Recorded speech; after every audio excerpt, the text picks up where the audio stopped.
జగన్మోహన్ రెడ్డి గారు అనేక వాగ్దానాలు చేస్తున్నారు. నేను 98% అమలు చేశానని. ఎస్సీలకి ఎన్ని వాగ్దానాలు చేశారు? ఎస్సీ భూములు లాక్కున్న వాళ్ళందరినీ తిరిగి ఇచ్చేస్తానన్నారు కదా.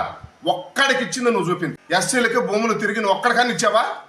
ఎస్సీలందరినీ మానసికంగా ఆర్థికంగా దెబ్బతీసి నువ్వు అధికారంలోకి వచ్చి అంతనూతలపాడు చాలా చైతన్యమైన నియోజకవర్గం.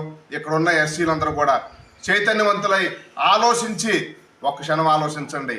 రాజ్యాంగానికి జగన్మోహన్ రెడ్డి గారికి జరుగుతున్న యుద్ధం తేల్చుకోవాల్సింది మనమే, నష్టపోయింది మనమే. కాబట్టి మనమే జగన్మోహన్ రెడ్డి గారికి బుద్ధి చెప్పాలి.